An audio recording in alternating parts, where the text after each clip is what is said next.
Myself Rama Surimani, and this is Rama Tutorial Classes provides a practical guidance of English spoken and law topics. Don't forget to like, share, subscribe Rama YouTube channel. Rama YouTube channel को like share subscribe करना ना भूलें ताकि सभी important topics की notifications आप तक पहुंचती रहे। आवर टुडेज टॉपिक इज जज and public servant. Both are important content. जज कौन होता है?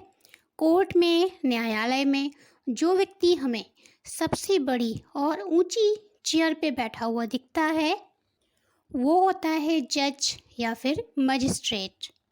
बट न्यायाधीश की डेफिनेशन में आता है ऐसा हर व्यक्ति जो कि पद रूप से जज नियुक्त हुआ हो, यानी कि ऐसा कोई भी व्यक्ति जिसका सिलेक्शन हुआ हो एज अ जज, एज अ मजिस्ट्रेट। और ये डेफिनेशन दी गई है आईपीसी के सेक्शन 19 में। तो इतना क्लियर हो गया कि ऐसा कोई भी व्यक्ति जज है, मजिस्ट्रेट है, न्यायाधीश है जो कि पद रूप में जज नियुक्त किया गया है, यानी उसका सिलेक्शन हुआ है इस पद के लिए। लेकिन अभी ये डेफिनेशन पूरी कंप्लीट नहीं है, इट्स नॉट परफेक्ट। इसमें और भी कुछ चीज़ें मेंशन हैं, जैसे कि कोई भी ऐसा जज जो सिविल या फिर क्रिमिनल प्रोसीजर, क्रिमिनल जो कार्रवाइयाँ हैं उनमें लास्ट डिसीज़न देने के लिए सक्षम हो, यानी कि अंतिम निर्णय जो होता है उसको देने के लिए सक्षम हो, तो वो जज है, न्यायाधीश है, मजिस्ट्रेट है।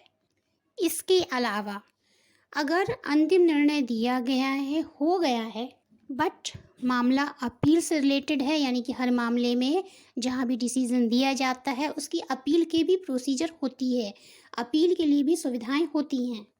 तो कोई निर्णय दिया गया है और यदि उस निर्णय के खिलाफ, उसके विरुद्ध अपील ना की गई हो या फिर अपील ना की जाए, ना की जा सकती हो, तो ऐसी कंडीशन में भी उस लास्ट डिसीजन को देने वाला व्यक्ति जज कहलाएगा, न्यायाधीश कहलाएगा। अब अपील क्यों नहीं की गई, क्यों नहीं की जा सकती है, ये सारी चीज़ें सीआरपीसी और सीपीसी से रिलेटेड हैं। कभी कभी टाइम लिमिट निकल जाता है जो लिमिटेशन एक्ट के अकॉर्डिंग दिया होता है, यानी कि अपील करने का एक टाइम होता है, उस टाइम के अंदर अपील करनी पड़ती है। यदि वो टाइम निकल गया और अपील नहीं की जाती है तो फिर अपील नहीं हो सकती है और वहाँ पे पहला वाला जो निर्णय दिया गया है वो लास्ट डिसीजन बन जाएगा, फिर उसकी अपील नहीं होगी। तो यहाँ पे ऐसा व्यक्ति, ऐसा जो पर्सन है वो भी न्यायाधीश होगा। इसके अलावा कोई अंतिम निर्णय दिया गया है और यदि कोई दूसरा प्राधिकारी जो भी सीनियर है उसको पुष्टि कर दे उसका कन्फर्मेशन हो जाए, तो भी ऐसी कंडीशन में जिसने ये निर्णय दिया है वो व्यक्ति कहलाएगा न्यायाधीश, यानी कि जज। अब आईपीसी का जो सेक्शन 19 है उसमें ये डेफिनेशन दी गई है और इसके अलावा ये भी बताया गया है जज में, न्यायाधीश में और कौन कौन से व्यक्ति शामिल हैं। तो अभी जो डेफिनेशन दी है, बताई है मैंने, वो तो है ही। इसके अलावा कलेक्टर और मजिस्ट्रेट और पंचायत के सदस्य ये भी आपके इस डेफिनेशन में इंक्लूडेड हैं, यानी कि इनको भी हम न्यायाधीश बोलेंगे। तो कलेक्टर, मजिस्ट्रेट और पंचायत का कोई सदस्य भी न्यायाधीश की गिनती में आता है, लेकिन ऐसा मजिस्ट्रेट न्यायाधीश नहीं होगा, जज नहीं होगा जो कि के मामले को केवल सुपुर्द कर रहा है। सुपुर्द का मतलब होता है, सपोज कोई केस आया कोर्ट में, लेकिन वो केस उस कोर्ट में ट्रायल नहीं होना था, उसकी हियरिंग दूसरे कोर्ट में की जानी चाहिए, तो फिर उसको वहाँ से सुपुर्द कर दिया जाएगा दूसरे कोर्ट में, दूसरे न्यायालय में। और ऐसी कंडीशन में यहाँ जो मजिस्ट्रेट है, जज है, उसने केवल इतना ही काम किया कि मामले को सुपुर्द किया, तो फिर इसको हम इस केस से रिलेटेड मजिस्ट्रेट जज नहीं कहेंगे। Now we are talking about public servant. Generally public servant का जो हम मतलब समझते हैं वो ये कि कोई व्यक्ति जो पब्लिक का सर्वेंट है, यानी कि लोक का सेवक है, जनता का सेवक है, उसको पब्लिक सर्वेंट बोलते हैं, माना जाता है। लेकिन इतना भी सिंपल नहीं है ये अर्थ। तो इसको समझने के लिए कि कोई व्यक्ति पब्लिक सर्वेंट है, लोक सेवक है कि नहीं, तो उसके लिए हमें 3 स्टैंडर्ड, 3 मानक को समझना पड़ेगा। अगर कोई व्यक्ति इन 3 मानक में आते हैं जो कि मैं अभी बताने वाली हूँ, तो वो पब्लिक सर्वेंट कहलाएगा। पहला, अगर कोई व्यक्ति किसी न्याय निर्णय यानी कि कोर्ट का जो डिसीज़न है वो दिया गया है और उसको पालन करने के लिए उसके पास राइट है, तो वो लोक सेवक है। या फिर कोई व्यक्ति सशक्त है किसी दूसरे व्यक्ति को पकड़ने, गिरफ्तार करने, परिरोध करने या फिर रखने के लिए, तो वो लोक सेवक है, पब्लिक सर्वेंट है। या फिर ऐसा व्यक्ति जो सरकारी सेवा में हो या फिर सरकार से वेतन पाता हो या वेतन, पारिश्रमिक कुछ भी ऐसा पाता है, तो भी उसको हम पब्लिक सर्वेंट मानेंगे। सो दीज आर 3 नॉर्म्स और 3 स्टैंडर्ड। तो इन 3 मानकों में अगर कोई व्यक्ति आता है, कोई भी एक भी फॉलो होता है, तो वो लोक सेवक है। लेकिन अगर कोई व्यक्ति इन 3 मानकों में नहीं आ रहा है, तो वो लोक सेवक नहीं कहलाएगा। चलिए अब ये देखते हैं कि पब्लिक सर्वेंट में आता कौन कौन है। तो भारत की जो जल, थल, वायु सेना है, तीनों जो सेनाएं हैं, उनका आयुक्त अधिकारी यानी कि कमिश्नर को हम पब्लिक सर्वेंट मानेंगे। इसके अलावा जज, जिसकी डेफिनेशन अभी मैंने दी पहले, तो हर जज भी हमारा पब्लिक सर्वेंट है क्योंकि वो भी तीनों मानकों में आ रहा है।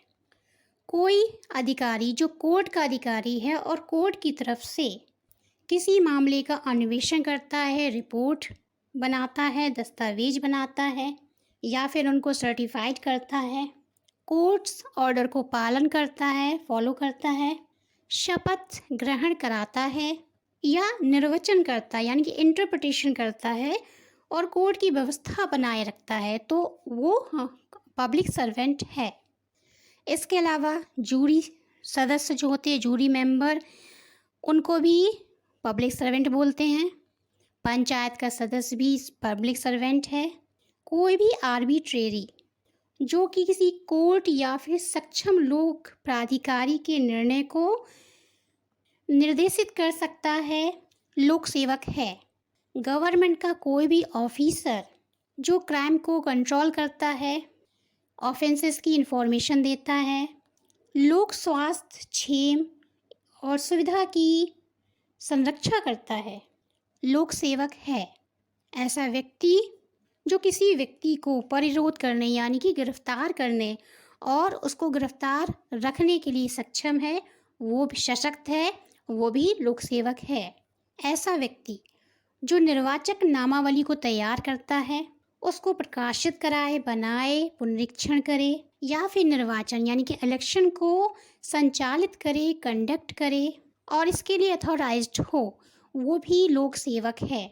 ऐसा व्यक्ति जो सरकार की सेवा में है, सरकार के लोक कर्तव्यों का पालन करता है या फिर कंपनी एक्ट 1956 का सेक्शन 617 यानी कि 617 की डेफिनेशन में किसी सरकारी कंपनी की सेवा में है या फिर वेतन पाता है, तो भी वो लोक सेवक है।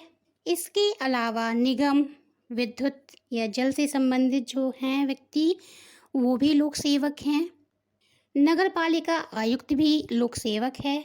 तो ये थी डेफिनेशन पब्लिक सर्वेंट की कि पहले मैंने बताया कि पब्लिक सर्वेंट कौन हो सकता है, तो 3 स्टैंडर्ड हैं समझने के लिए। इसके बाद कौन कौन व्यक्ति लोक सेवक हैं वो भी बताया।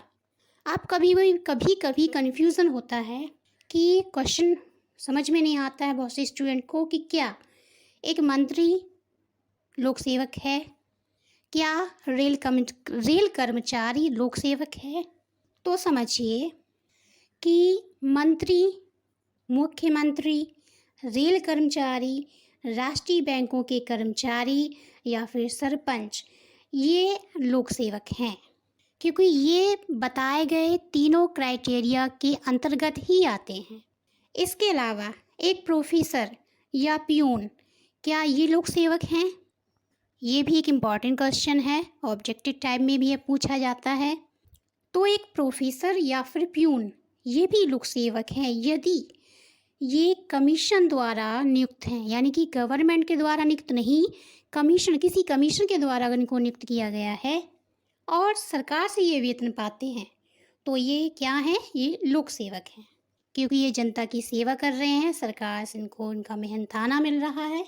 बट एसडीएम का जो चपरासी होगा वो लोक सेवक नहीं कहलाएगा, वो गवर्नमेंट सर्वेंट कहलाएगा, क्योंकि जो सरकार के द्वारा नियुक्त होते हैं वो सरकार के नौकर यानी कि गवर्नमेंट सर्वेंट कहलाते हैं। उसकी डेफिनेशन आगे किसी वीडियो में बताऊंगी। चलिए एक और इम्पॉर्टेंट क्वेश्चन कि क्या विधायक या फिर पार्षद यानी कि एमपी, एमएलए, क्या ये लोग सेवक हैं? तो कोई भी विधायक या पार्षद लोक सेवक की क्राइटेरिया में नहीं आते हैं, क्योंकि ये तीनों नॉर्म में नहीं आ रहे हैं। आज की इस वीडियो में डिस्कस किया हमने न्यायाधीश क्या होते हैं और पब्लिक सर्वेंट लोक सेवक क्या होते हैं। I hope it will be helpful and will provide you strength of improving yourself. Then we will meet in next video for discussing any other important topic of law. Till then, take care. Goodbye.